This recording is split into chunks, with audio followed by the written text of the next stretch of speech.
Assalamualaikum warahmatullahi wabarakatuh. Ketemu lagi dengan saya, trainer Amir Faisal. Kalau Anda ingin mengetahui lebih banyak tentang saya, bisa Anda ketik di Google, trainer Amir Faisal. Di sana ada kurikulum vitae saya dan juga ada 70-an blog-blog saya. Kemudian kalau Anda ingin belajar NLP, Neuro Linguistic Programming, Anda bisa bergabung di fanpage saya. Juga ketik trainer Amir Faisal tetapi di Facebook. Ya, di Facebook di baris paling atas yang ada gambar lensa itu Anda ketik trainer Amir Faisal, terus kemudian Anda like di situ. Ya, di sana saya sudah memulai kelas saya lewat fanpage. Sudah ada 13 lesson. Anda sudah banyak yang bergabung, sekitar ada 1000 lebih fan yang bergabung di fanpage saya. Di sana saya sudah membuat sekitar 13 lesson, 13 pelajaran. Di sana ini bisa Anda simak paparan saya tentang NLP, kemudian silahkan ajukan pertanyaan. Boleh di lesson keberapa pun, boleh lesson 1, lesson 3, lesson 7, atau lesson 13 dan seterusnya. Insya Allah akan saya jawab karena nanti Anda ketika mau bertanya, Anda tinggal ngetik komen aja di lesson itu. Dengan Anda mengetik komen, tentu saja nanti Facebook akan membuat notifikasi pada saya sehingga saya tahu kalau ada komen. Maka saya akan jawab pertanyaan Anda. Oke ya?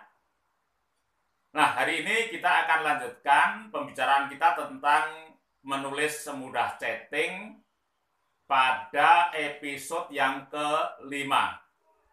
Bagi Anda yang belum sempat subscribe, tolong Anda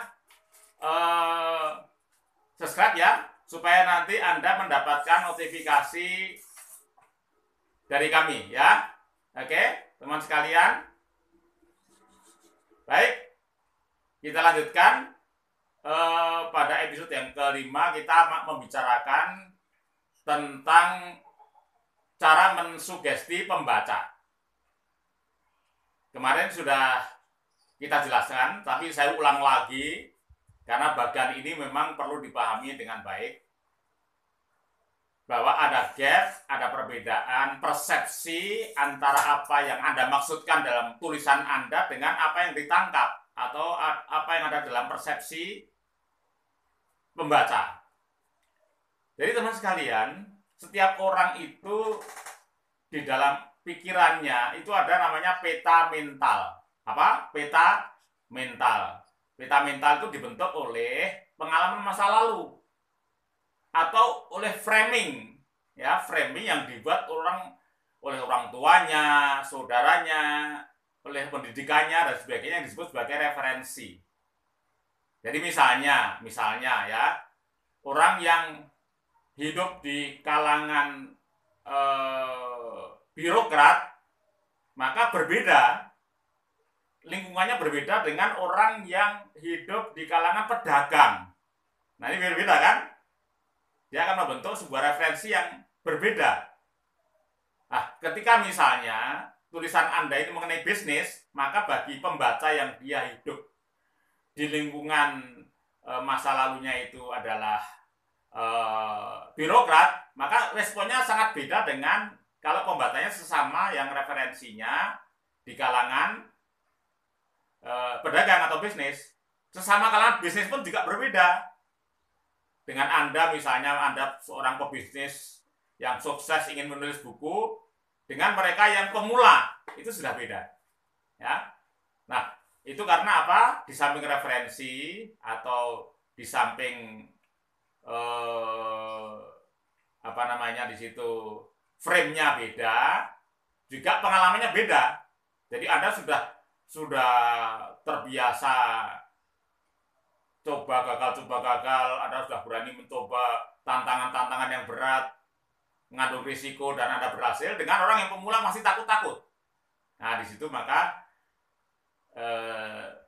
ada perbedaan antara persepsi pembaca yang diakibatkan oleh peta mentalnya dengan persepsi atau apa yang Anda maksudkan dalam tulisan Anda. Maka diperlukan sebuah strategi. Yang strategi disebut sebagai mensugesti atau menghipnosis pembaca. Jadi strategi itu Anda membuat strategi itu disebut Anda sedang menginterupsi. Apa yang diinterupsi? Yang diinterupsi adalah pemaknaannya, ya, atas apa yang Anda sampaikan itu, ya, di situ. Anda menyesuaikan, membuat report, ya, di sini. Nah, kalau kemarin kita sudah bahas tentang isu-isu yang tidak banyak ditolak, ya. Nah, ini sekarang yang berikutnya kita sampaikan juga. Berikutnya adalah topik-topik. Topik-topik apa yang tidak banyak mendapatkan filter atau penolakan dari pembaca. Jadi yang pertama itu seperti yang tertulis di sebelah kiri atas saya itu, di situ kalau tulisan atau buku atau artikel itu bersifat inspiratif. Inspiratif itu memberikan kekayaan tapi batin. Kekayaan tapi batin. Hasanah tetapi hasanah moral. Sebuah informasi tapi psikologis, ya. Hal-hal yang sifatnya inspiratif itu tidak banyak mendapatkan filter. Kemudian yang kedua, unik. Nah, kemarin sudah kita bahas kan, pengalaman pribadi yang unik, yang beda, itu pasti disukai. Karena orang suka dengan hal-hal yang unik, ya. Kadang-kadang nyeleneh. Tulisan dari M.H. Najib itu unik. Nggak ada yang menyamai di Indonesia, itu mungkin hanya satu saja itu. Paparan-paparan, tulisan ataupun ceramah dan sebagainya yang seperti M.H. itu nggak ada. Nah, dia unik. Maka fun-nya sangat luar biasa. Itu unik. Kemudian yang ketiga adalah sensasional. Sensasional itu sebenarnya lebay, tapi lebay yang enak gitu, lebay yang dilebih-lebihkan tapi tidak norak tapi enak. Itu namanya sensasional. Sebenarnya kejadian biasa tetapi bisa membuat sedemikian rupa sehingga kelihatan menjadi sangat luar biasa. Itu sensasional. Kemudian yang keempat, kontroversial. Jadi kontroversial juga menarik. Itu hampir sama dengan tadi, dengan unik tadi. Orang itu suka yang lawan arus, kadang-kadang seperti itu. Apalagi kalau tulisan itu, artikel itu menyangkut politik. Wah, ini biasanya coba lihat kalau di dalam politik itu Rocky Gerung. Ya, Rocky Gerung itu, wah, itu fan-nya banyak sekali. YouTube-nya itu bisa ratusan ribu itu. Karena apa? Karena beliau ini selalu beda arus dengan pemerintah. Maka dia menjadi unik dalam politik, ya. Mungkin dalam yang lain Anda juga harus berani, jangan takut. Jadi di dunia intelektual itu, di era reformasi itu tidak usah takut membuat sesuatu yang beda, kontroversi, tidak.